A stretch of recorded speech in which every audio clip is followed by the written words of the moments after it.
Albert আইনস্টাইনের আপেক্ষিকতার যে সূত্রটা, যদিও সূত্র আকারে উনি এটাকে একটা ফর্মাল ওয়েতে উনি তৈরি করেছিলেন, কিন্তু আপেক্ষিকতা সব জায়গায় আছে, প্রতিটা মুহূর্তে আছে।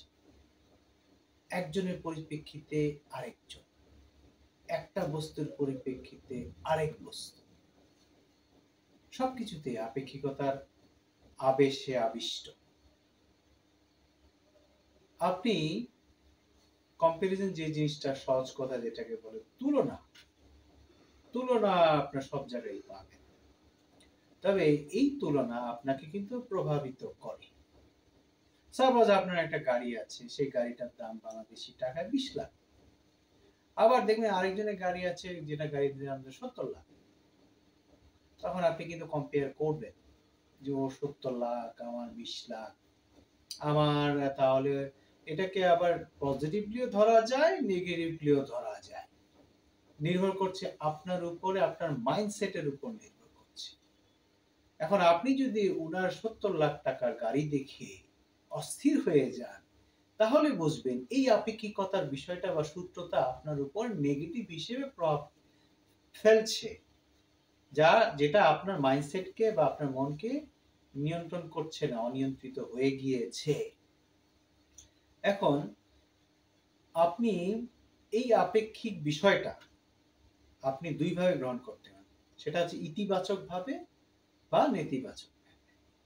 কিন্তু এটা মনে রাখতে হবে যে মানুষের মনের তিনটা অবস্থা, বা সহজ কথায় তিনটা পার্ট। একটা হচ্ছে সচেতন, অচেতন, অবচেতন।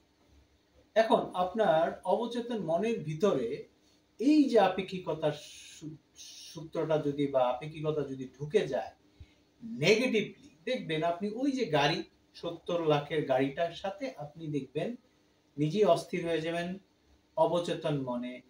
মানে কোথা থেকে যে আপনি ঢুকে গেছে, আপনার হয়তো থাকবে যে ওর 70 লাখ, আমার 20 লাখ। না না, এটা হতে পারে না।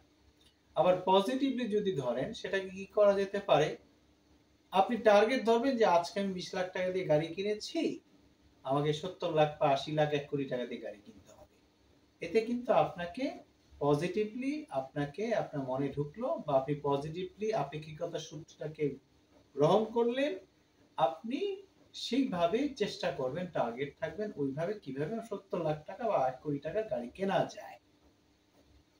এটা তো একটু বড়, মোটামুটি জটিল প্রসেসের কথা বললাম। সহজ কথায় হচ্ছে গিয়ে আপনার, যেটা আপনাকে সমাজ ব্যবস্থা আমরা যেমন দেখি, অধিকাংশ মানুষই দেখবেন এই যে আপনার তুলনার বিষয়টা যে আসে, এই বিষয়ের ক্ষেত্রে অধিকাংশই নেগেটিভলি চিন্তা করে। আর এই নেগেটিভ চিন্তার কারণে দেখা যাচ্ছে যে আপনার কাজটাও নেগেটিভ হয়ে দাঁড়ায়। এই যে আমি যে বললাম যে তিনটা অংশ মানুষের, সচেতন, অচেতন, অবচেতন। তার মধ্যে দুটো অংশ হচ্ছে কি সবচেয়ে অ্যাক্টিভ, সেটা হচ্ছে সচেতন আর হচ্ছে অবচেতন। অচেতন তো অচেতনই। সচেতন ভাবে আমি কিন্তু নিজেই বুঝতে পারছি যে এই যে ডান হাতটা লাগাচ্ছি, ডান দিকে বোঝা যাচ্ছে আমি কিন্তু সচেতন।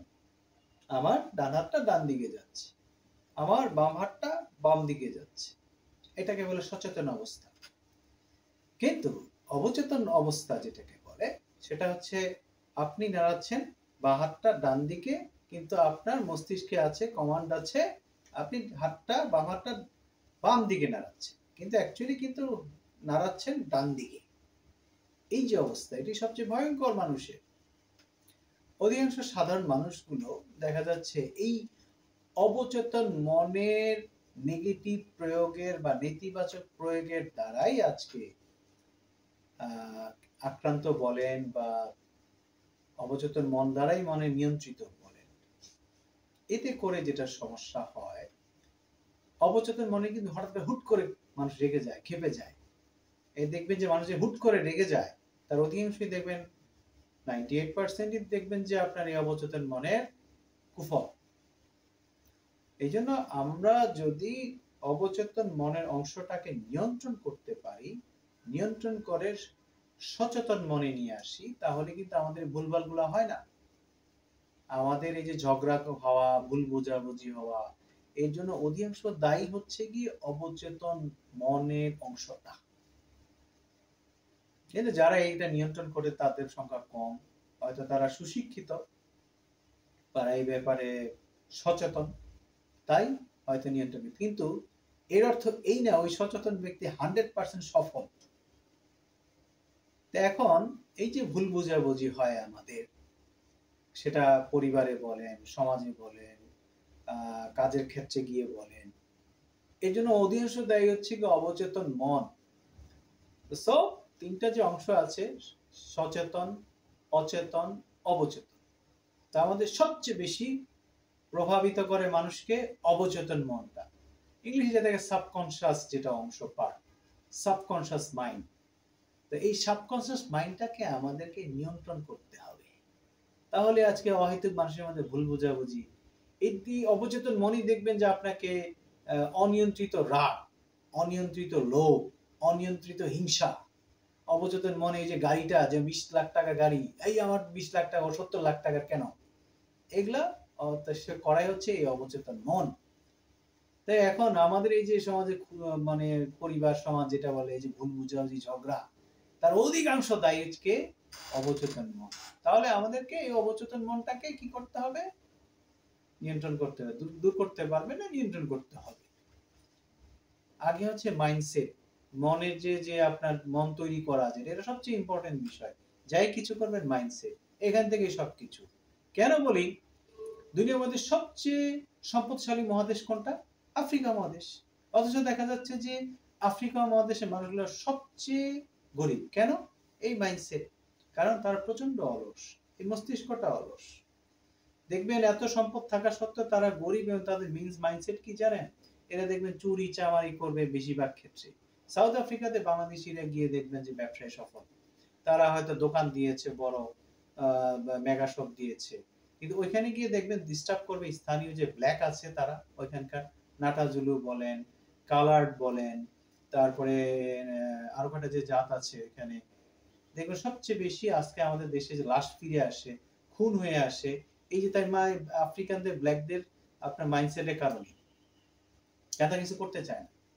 দেখা যায় হয়তো দোকানে ডাকাতি করছে, চুরি করছে, তাদের এত সম্পদ থাকা সত্ত্বেও তারা গরিব কেন?